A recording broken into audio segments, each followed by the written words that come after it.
Oh, hi. I'm Zane Lamprey. In this episode, I go 3 sheets to Gibraltar. I drink ale.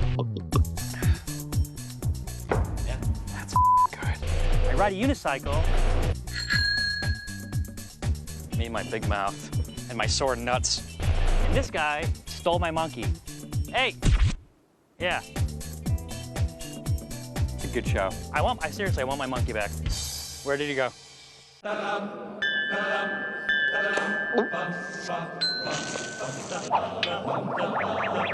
Every night, in every city around the world, it happens. People pour into local watering holes to, well, drink. It's my mission, that's me, to traverse the globe, getting to know these different people and their drinking customs. Bellying up to the bar, and with any luck, making some new friends.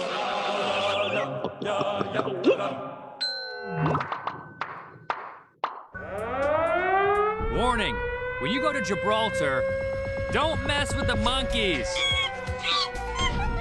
More on that later. But first, Gibraltar, or as the locals call it, Gib, or the Rock. It's a British overseas territory and one very strange place. Check this out. A massive rock sticking up out of the ocean with monkeys in charge of the summit and bizarre ceremonies The key! happening below. Halt! Who comes here? Oh yeah, and plenty of drinking going on. Cheers! From the most popular cocktail on the rock, And they throw back these. Yeah, by the gallon. So you got to the beers, and the stuff that burns. So is this just British eccentricity at work? The tits, the thighs, the elbows, so it was shortened to D. Or does it have something to do with all the drinks? I have a full shot of this. Find out when I go 3 sheets to Gibraltar.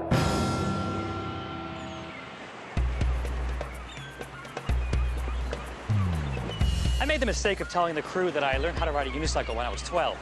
So they thought it'd be funny if they bought me one and had me ride coast to coast in Gibraltar. Me and my big mouth. Zane Lamprey has been a lifetime customer. And now you too can have your own one-wheel drive limited terrain vehicle. Available now at 3 Sheets LTV of Drinkovia. With no down payment and 0% financing, all you need is a set of legs and a hardy crotch. That's 3 Sheets LTV of Drinkovia. Where one wheel is better than no wheels. It's a unicycle.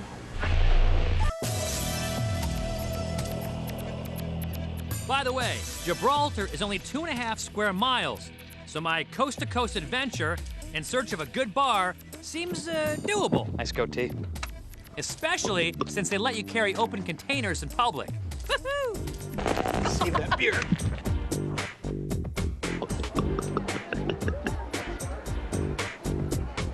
While on my quest for the ultimate Gibraltarian watering hole, I stumble upon some funny-looking dudes reenacting the Rock's old security protocol. It's called the Ceremony of the Keys. Halt!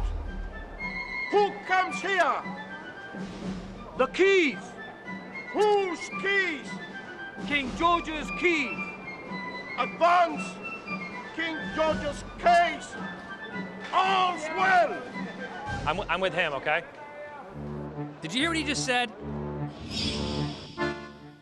All's well! Back in the old days, that's what the sentry on duty called out when the town's main gates were locked.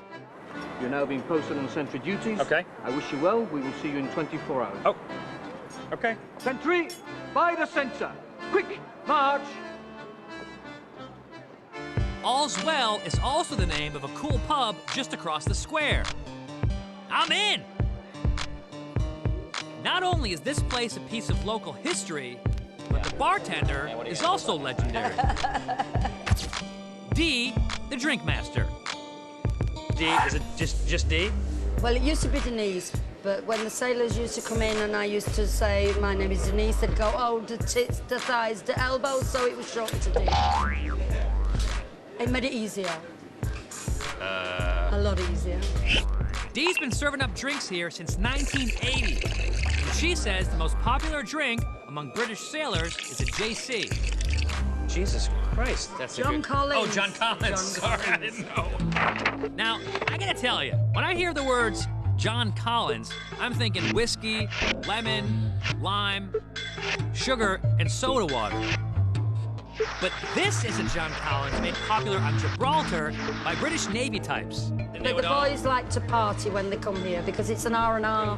Boys will be boys. Boys will be boys. It's actually more like a drink known in most parts of the world as a Tom Collins. So, JC, it's Angosturas in the glass. After the bitters, Dee drops some ice into the glass, then the main ingredient, gin. It's like a helicopter. It's like Watch a this. helicopter. Hey, Beef Eater! Where are you going? News Chopper 5. Beef Eater Gin is landing at Gibraltar. Say it. Say Next comes lemon. lemon squash. Lemon squash. You mean lemon juice? Lemon juice. Lime. 2/3 lemon, 1/3 lime. Very, very And exacting. then topped up Top with up with soda. soda water. Soda water. We'll give it a stir. Give mine a stir. Oh, Dee. Stir. Oh, There we Dee. go. It's ticklish. All right. And then what do? Kill it? Well, you can sip or kill. It's entirely up to you. Some of them kill it, some of them sip it. It's- Is this one of these drinks or one of these drinks? Oh no, it's a proper drink. Finger It's up that now. yeah. As I down my British Navy-inspired JC in a bar that looks like a museum of local British military history, you might be wondering, how did Gibraltar, connected to Spain by this 3/4-mile border, become so British? The answers can be found in the pages of history.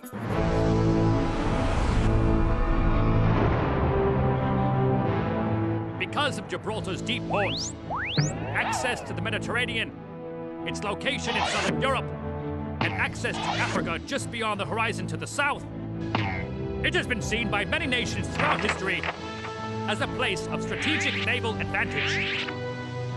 In 1704, the British decided to make that advantage theirs.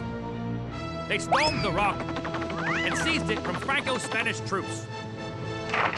Despite many military campaigns and diplomatic appeals from Spain, the Brits have managed to hold their ground ever since. The Rock actually has 37 kilometers of tunnels in it, so it's actually a fort within a fort. You understand? All right, that's enough history. Let's drink! Back in the All's Well, we are drinking. Wasn't that refreshing? Refreshing enough to catch the attention of some patrons. Was that free? What was that? Did she just say something in Spanish? Was that free? It was free. Get another one in there.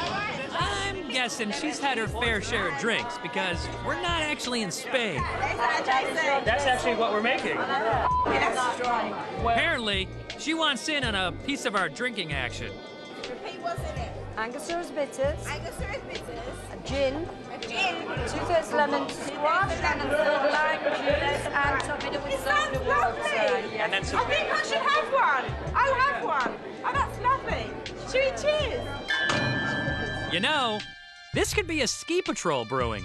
And if you saw the Japan show, you know what I'm talking about. No word. In every episode, we usually find someone we call Ski Patrol. Ski patrol is 3 sheets code for someone who's a little too interested in free drinks and FaceTime on TV. Should we drink it in one? Yeah. In one. I think you should. Yummy. Throw it away. Wait. I'll have a go. Kill it. Cheers. Go on, girl. Go on, girl. Get it down you. Get it down you. Well, after this, you might be drunk. And that's the Did it make you drunk? No. And I can have one. And I can have one. Yeah. I, for one, will have no part in serving her another. Try you and you on camera one. These two. Camera one. Have you heard yourself, woman? Uh-oh, she's starting to direct the shoot. That, my friends, earns her the coveted honor of being our first ever female ski patrol. Bit of bitters. Now that she's cut off, Dee tells me there's something on the Rock far more aggressive than a harmless ski patrol. Whoa! She's imitating the monkeys that roam the rock. And they're very quick when they bite. They'll come in and as quick as that, and that's it. Okay, hold on a second. I host a show that has a monkey for a mascot. I gotta check this out. Coming up, I ain't afraid of no monkey.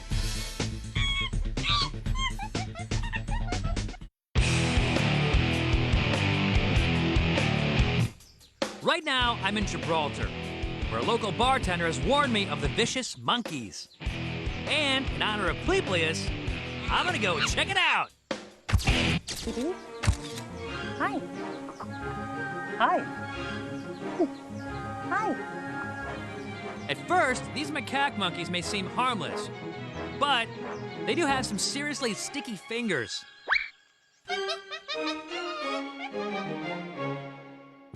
Can I have that monkey back, please?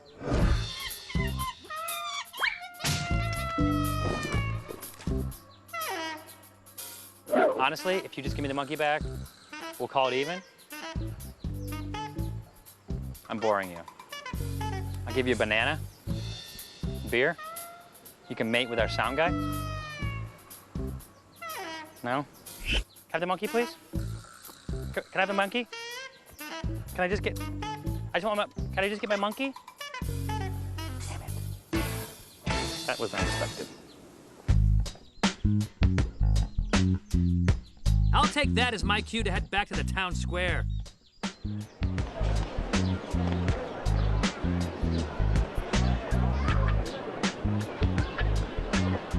It's not the same thing. It's not the same. Maybe a quick bite will cheer me up. This fast food restaurant chain that we have in the US serves beer, as long as you're 16 and over, which I am, by a lot. So I'm gonna have a whopper of a meal and a beer. Not only is good beer incredibly easy to come by, French fries, a burger, and a beer. but you can also find just about any kind of hard alcohol you want for very good prices. How you doing? Hello. So this is all like tax-free? Is that how? Tax-free. It's tax-free, and that's why it's cheaper here? That's why Because it's a lot of cheap. people come to Gibraltar to buy the booze, right? Yes. Okay, I think now is a good time to whip out the 3 sheets book on tax codes of the world. As a so-called internal self-governing overseas territory of the UK and a part of the European Union, Gibraltar has its own independently functioning judiciary and tax code. Their tax code is very lax, with no tax on goods and services and generous tax breaks for businesses, which makes this a major hub of activity for online gambling companies and a favorite stop for cruise ships and other tourists looking to stock up on tax-free booze. So if I got like this is £9.50. How much would this cost in like without tax-free? How much would it cost in Britain? In Britain, Yeah. you can imagine just double price. Really? Yes. So Gibraltar is big on tax-free alcohol, online gambling, and monkeys. Is that pretty much accurate? Exactly. British Navy rum, and a unicycle, and a camera crew, and a sound guy. Can't win them all. As the sun sets over Gibraltar, I make my way over to the longest-running pub on the Rock, called the Star Bar. I fell off the unicycle, what'd you expect? Jim, the bartender, has been calling and pouring the shots here for over 20 years. He tells me I should play a game that's very popular here amongst the locals, involving dice and rounds of beer. Sound familiar? Remember when I played 421 in Belgium with Bart the bartender? 421. 421! Yay! You owe me a beer. I owe you a beer. Well, the name of Jim the bartender's dice game is Maya. As for how to spell it, well, who cares about that? It could be M-I-A, it could be M-I-R-E, Okay. M-I-Y-A. Okay. Who knows? It Doesn't matter. For our purposes, we'll go the phonetic route. Now on to information you need to know in order to play the game. Each player has his own personal scorekeeping die, which represents 6 lives. The first person to lose all 6 lives buys a round of drinks for the table. The game is played with 2 dice, with 2-1, also known as Maya, as the best hand.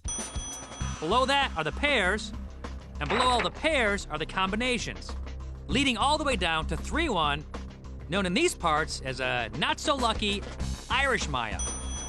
Note, the high die is always the first number in your combinations, with the lower number being the kicker.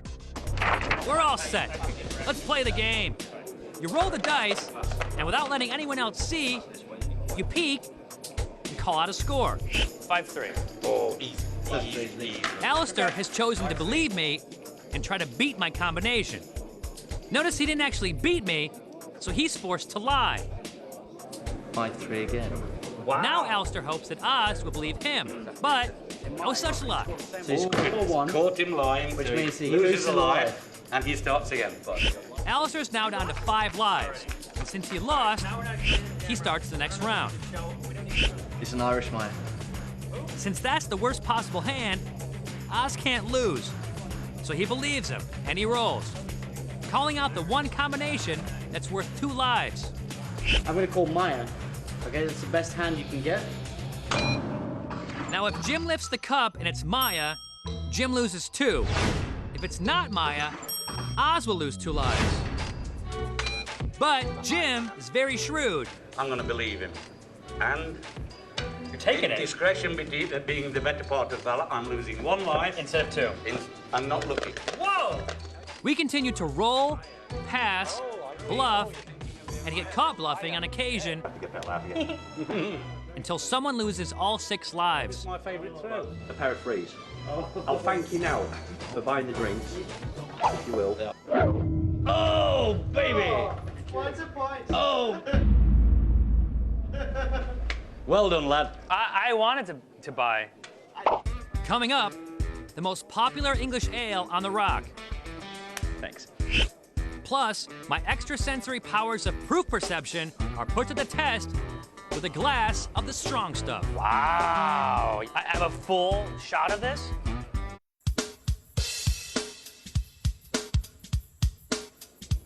There it is. It's in the eyes, if you look. Right now, I'm in Gibraltar's Star Bar, where I've just lost a dice game. Which means I gotta buy the next round. A drink of choice, Old Speckled Hen. Professor, what's up with this stuff? Thank you, Zane. Old Speckled Hen is an ale, brewed in the English town of St. Edmunds, with an alcohol content of around 4.5%. It's exported to 47 countries, including 32 states in the good old USA. When in draft form, it's nitrogen pressurized like Guinness, which makes it slow to pour with a creamy top. It's noted for its caramel and malty flavors and a dry finish. Yum!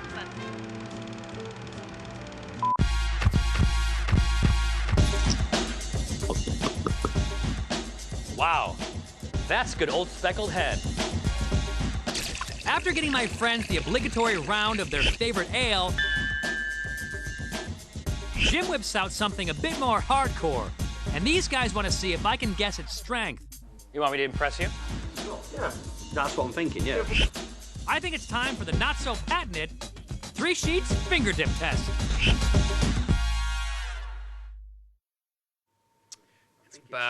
It's pushing 140, 150. After I guess that it's at least 140 proof, Jim the bartender decides to join me for a shot. Down in one way.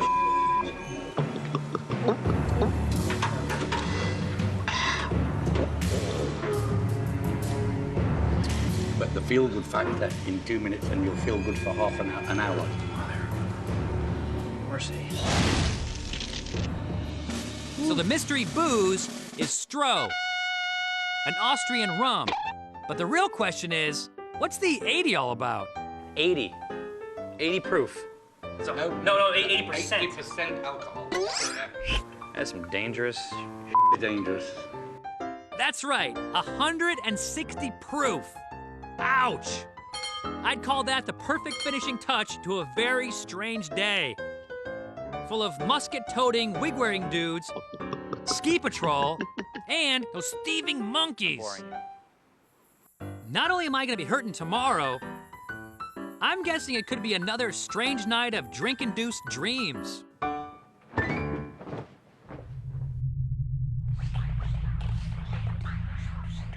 Drinks, caves, missing monkeys. Please! Wow. Is this real? Or am I dreaming? Please. Everything is so vivid.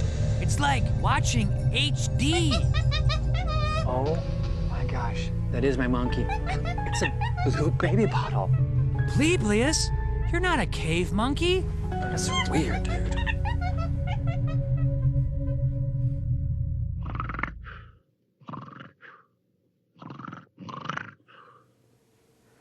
Oh. Hey, come on. Seriously? You think I'd leave him behind? That's why you get stunt doubles. Oh, I could really go for a greasy breakfast right now. So, with the original Pleplius in hand, it's time to try to remedy some of the damage done last night. So I head back to the scene of the crime, the Star Bar, where a couple of locals say this is the place to be for a killer day after breakfast. Shall we eat? Shall we eat some fried goodness? There he is. When they say fried, they're not kidding. Just look at what goes on back in the kitchen. Wow, that is how you make mean eggs. Do you think you need more oil on that? That is how you make it delicious. They actually fry the toast. Anyway, back outside, there's no avoiding the trans fatty goodness before us. Do you want my toast? No, do you want mine? I don't want it. It's like a sponge of oil. Richard. I have a heart attack. Richard, have some of the toast. No, thank you. But you have to take a bite of it. That's not for me, it's for the American people. Okay. No, for you. Oh, yeah, but for me.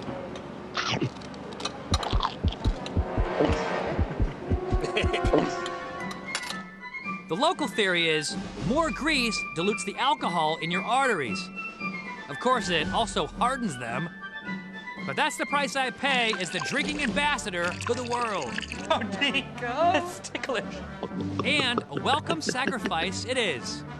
Especially when it comes to small, eccentric territories with monkeys, red coats. Who comes here? I'm with him, okay? And plenty of pubs. Yeah. Gibraltar. This place rocks. Visit Gibraltar! Zane, what's going on here? Rescuing the monkey.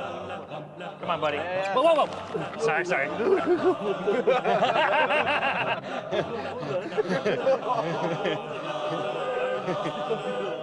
Okay, we just want the monkey.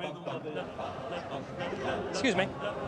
Pardon me. I'm not very good on this. Okay. Hi.